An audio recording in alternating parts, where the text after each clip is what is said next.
전쟁 리스크가 시장을 짓눌렀던 시간이 지나고 이제는 다시 기업 실적과 펀더멘털로 시선이 옮겨가는 분위기입니다.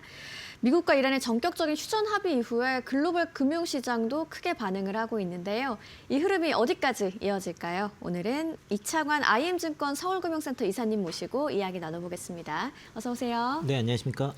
네, 미국 시장 마감 상황 한번 살펴볼 텐데 간밤에 미국과 이란의 2주 휴전 그리고 유가 급락이 나오면서 시장이 좀 크게 움직였습니다. 마감 흐름 좀 어떻게 보셨나요? 네, 미증시가 이제 미국과 이란의 2주간의 휴전, 임시 휴전이죠. 이 소식이 네. 들리면서 그 지정학적 리스크 완화 이슈가 됐죠. 그래서 이제 지수도 2% 후반대의 급등이 나왔고, 필라델피아 반도체 지수도 6% 이상의 급등이 나왔습니다. 일단 그 지정학적 리스크 완화가 되다 보니까 유가의 급락과 그리고 이제 변동성 지수, 빅스 지수 급락을 했고 이게 이제 지수의 상방을 끌었고요.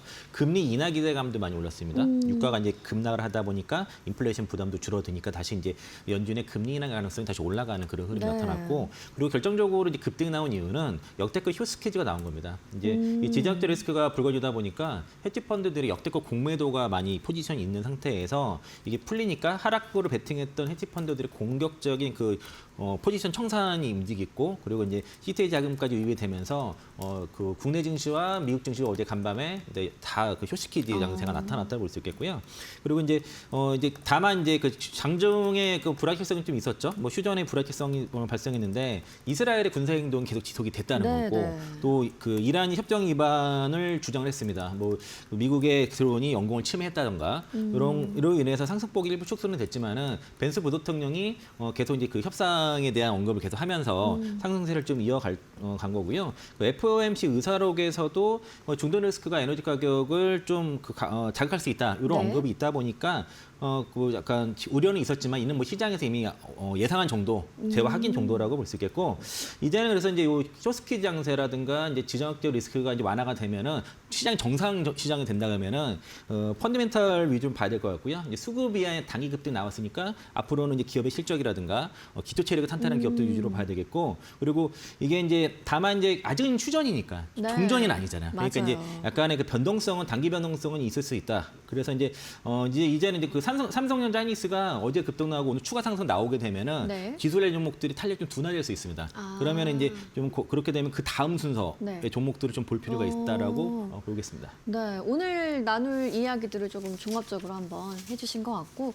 말씀하신 것처럼 지금 종전이 아니고 휴전이잖아요. 2주짜리고 또 조건부 합의인데 휴전 초반부터도 살짝 삐걱거리는 모습도 있었단 말이죠. 근데 시장의 반응은 거의 종전처럼 받아들이는 분위기인데 이 흐름을 좀 어떻게 봐야 될까요? 그러니까 시장은 그 2주간의 합의와 그리고 호르무즈 해협 재개방을 종전 수순으로 받아들인 겁니다. 그래서 종전에 대한 베팅을 강력하게 하고 있는 것이고요. 가장 이제 크게 그러니까 2주간의 휴전이라는 명목적인 이제 비공식적인 명칭은 2주간의 휴전이지만은 이번 합의에 내포된 내용들을 보면은 경제적이라든가 정치적 구조상 양국이 다시 전면적으로 가기는 좀 어려운 그런 구조가 있습니다. 가장 주목한 거는 이란의 그 어떤 그 확고한 경제적 동기가 호르무즈 해협에 대한 통행수 징수라는 그런 이제 그 경제적인 동기가 생겼다는 거죠. 그러니까 이제 이걸 확실한 그 재건 자금줄이 되는 호르무즈 해협의 그 통행료를 받을 수가 있는데 이를 다시 걷어차고 전면으로 가기에는 좀 쉽지 않겠다. 그러니까 이제 이런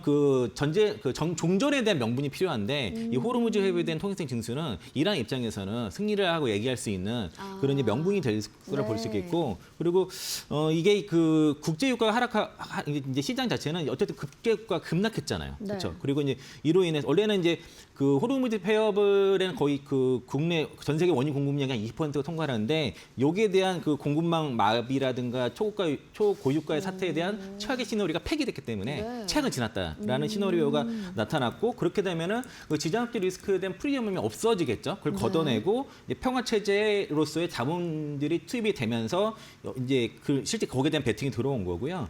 양국의 입장에서도 그 정치적인 그 출혈 전력을 보면은 트럼프는 좀 말하는 게 완벽한 승리라고 선언하잖아요. 100% 완벽한 승리라고 선언을 하죠. 그렇죠. 그리고 이제 군사적 목표를 달성했다라고 말합니다. 네. 그러면서 이란의 핵 위협을 통제권 아래 두었다고 말하면서 자기 승리라고 얘기하고 있고, 이란 같은 경우에는 미국의 공격의 중단을 이끌어냈고 5만 원 으로 통행세를 내지 않는다고 했지만 걷지 않겠다고 말했지만은 통행세를 걷잖아요. 그러니까 네. 이제 전쟁 피해를 복구할 수 있는 명분과 실리를 동시에 가져간다는 것서 양측 다 모두가 자신이 승리자라고 말할 수 있는 구도가 만들어졌다는 겁니다. 그러니까 이제 그래서 이제 일단의 시장은 군사적 긴장을 유지할 정치적 동력이 소진됐다라고 일단 네. 해석해서 거기에 대한 강력한 베팅이 들어가고, 여기에 그동안 하방 베팅이 들어왔던 공매도 자금들이 쇼스키지가 일어났다라고 볼 수 있겠고요. 이제 파키스탄 그 이슬라마바드에서 이제 협상 라운드가 진행이 될 텐데, 미국 측에서는 이제 뭐 중동의 황금기가 될 수 있다, 이라는 재건 프로세스를 시작할 수 있다는 이제 이런 얘기가 나오다 보니까 그 경제적인 그 낙관론에 대해서 서로 직접 언급을 했고, 이제는 이제 양국이 서로 뭐 어떤 총탄이 오가는 전쟁이 아니라 이제 외교와 돈의 협상 단계로 넘어갔기 때문에 일단 시장에서는 네. 그 2주간의 휴전은 종전으로 받고, 그리고 이제 트럼프 2주 휴전하게 되면 4월 21일까지인데 네. 미국이 전쟁할 수 있는 기간이 4월 28일까지란 말이에요. 그럼 일주일밖에 안 남았잖아요. 그렇네요. 일주일 가운데 뭘 할 거냐. 그 이상 전쟁을 하려면 의회 승인을 받아야 되는데, 네. 그래서 휴전은 종전이구나라고 그렇게 확신하고 배팅이 들어온 겁니다. 아, 그렇군요. 말씀을 좀 정확히 보니까 각자가 좀 승리 프레임을 가져가는 모습이고, 뭐 경제적 실익이라든지 정치적 명분이 좀 맞물리기도 했네요. 뭐 전면전 재개 가능성이 낮다고 시장에 베팅을 한 모습입니다. 유가는 또 급락세로 90달러까지 붕괴된 모습까지 확인이 되는 상황이군요. 휴전 소식이 전해지면서 시장에서 이제 뭐 재건주가 급등을 하고 방산주는 좀 조정을 받는 흐름이 뚜렷하더라고요. 뭐 지금 시점에서 전략을 좀 바꿀 구간이라고 보시나요? 그건 아닌 것 같고요. 단기 급등이 나왔기 때문에 네. 추가 상승은 좀 덜하겠죠. 갖고 계신 분들은 추가 상승이 좀 나오게 되면 뭐 차익 실현 준비를 하시는 게 좋을 것 같고, 네. 그러니까 단기 폭등한 재건주를 현 시점에서 투자해서 수익률을 끌어가기는 리스크 대비 수익률이 좀 낮을 수 있기 때문에, 오히려 이제 그러니까 휴전은 어쨌든 간에 아직은 휴전이니까 승고록이고, 네. 그리고 실제 그 재건주의 대규모 수주라든가 그 어떤 실적으로 이어지기까지는 너무나 긴 시간이 필요하니까 일단 단기 테마로 보시는 게 좋을 것 같고, 오히려 이제 현 구간에서는 이제는 실적 정세로 넘어가기 때문에 네. 어떤 펀디멘탈이 훼손되지 않는 방산주들을 조정을 이용해서 매수하는 게 더 나을 수도 있겠다. 예, 그래서 좀 어쨌든 이번 중동 사태뿐만 아니라 우크라이나 전쟁 때문에 전 세계의 지금 글로벌 쪽 이런 분쟁 때문에 무기고가 지금 고갈되고 있거든요. 네. 그래서 이제 전 세계 각국들이 이제 국방 예산을 상당히 증액하는 거는 거의 기정사실화가 됐습니다. 사실 그래서 2주간의 휴전 합의로 인해서 이제 글로벌 방산주들의 어떤 수주가 줄어들고, 그리고 실적이 줄어드는 건 아니거든요. 그러니까 조정을 매수기다라고 볼 수 있겠고요. 최근에 이제 단기 조정이 왔기 때문에 오히려 좀 밸류에이션 매력이 생겼다, 그렇게 생각하고 있고, 그리고 이게 이제 어쨌든 2주간의 휴전이라든가 이런 종전 선언이 그 중동의 지정학적 리스크를 완전히 해결하는 이슈는 아닙니다. 완전히 네. 끝낼 수 있는 아니고 그렇죠. 계속 남아 있기 때문에 네. 일단 실적 장세에서는 방산주 매력이 있다라고 좀 판단하고 있습니다. 그럼 재건주는 단기 급등 상태이기 때문에 추경 매수 리스크는 좀 존재한다는 말씀이네요. 네, 추석 매수보다도 갖고 계신 분들이 적절한 차익 타이밍을 좀 노리시는 게 좋을 것 같고요. 그리고 이제 반대로 만약에 방산주랑 재건주를 두 개만 넣고 투자한다고 보면은 네. 재건주는 추가 상승 시 차익 실현을 분할 차익하고, 방산주는 눌릴 때만 좀 사는 전략이 낫다라고 판단하고 있습니다. 네, 방산주는 좀 조정 구간에서 기회를 볼 수 있다는 타이밍까지 얘기해 주셨습니다. 자, 이제 시장의 시선이 전쟁에서 실적으로 이동을 하다 보니까 뭐 반도체 투톱 강하게 움직이고 있고, 삼성전자의 어닝 서프라이즈도 상당히 좀 주목을 많이 받았잖아요. 뭐 소부장까지도 흐름이 이어질 수 있을지 기대하시는 분들도 많을 것 같아요. 네, 삼성전자가 이제 그 1분기 영업이 57조 나왔는데, 네. 그 전주에 시트에서 51조 전망을 했었어요. 처음으로 50조 이상 전망했고, 메디치에서 54조 전망을 했는데 그마저도 넘어가는 50조 나와서 그러게요. 깜짝 놀랐고요. 그 실적 발표 날은 매크로시 때부터 눌렸긴 했지만은 바로 이제 그 지정학적 리스크가 끝나니까 네. 곧바로 이제 21만 원 넘어갔고, 한익수도 100만 원 넘어갔죠. 그러니까 이제 결국에는 그동안의 시장에 눌렀던 거대한 매크로 이슈가 일수 해결되면서 펀디멘트가 실적으로 시선이 이동이 된 거고요. 네. 제가 이제 지난주에 터보 컨트 이슈는 명분일 뿐이 그 명분이 차익 실현의 명분일 뿐이고 네. 실제는 반도체 수요가 더 늘어난다고 말씀을 네, 드려왔잖아요. 이제 그런 게 마찬가지고요. 4월 23일에 SK하이닉스가 실적 발표를 합니다. 어제 100만 원이 넘어갔는데 영업이익은 31조에서 35조 정도 예상을 하고 있는데 뭐 만약에 그 정도 수준이 나온다고 한다 그러면은 그 HBM의 구조적 마진의 레벨업이 완벽히 이루어졌다는 건 증거라고 그렇게 판단할 수 있을 것 같고 그리고 SK하이닉스가 MS라든가 구글과 지금 그 장기 공급 계약 추진 중이고 거의 네네. 성사 직전이거든요. 이거 자체가 그러면은 앞으로 이제 단기 어떤 단순한 수주중을 넘어서 장기적으로도 실적 하방 경직성이 완벽하게 이루어졌다.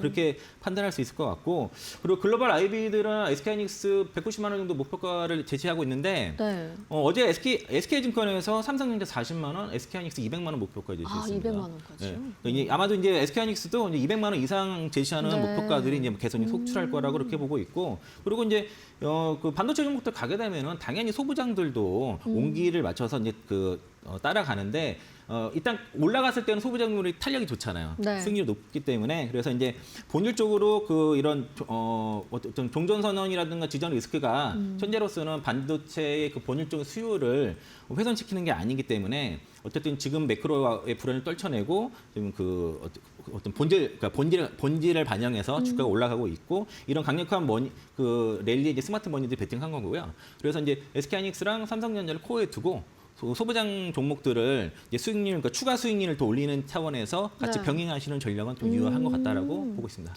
네. 뭐 결국 매크로 불확실성이 거치면서 이 반도체 실적 중심으로 좀 흐름이 강화되고 있다 보니까 뭐 대형 반도체 상승 후에는 소부장으로 순환매 확산까지 좀 기대가 되는 상황이네요. 네. 알겠습니다.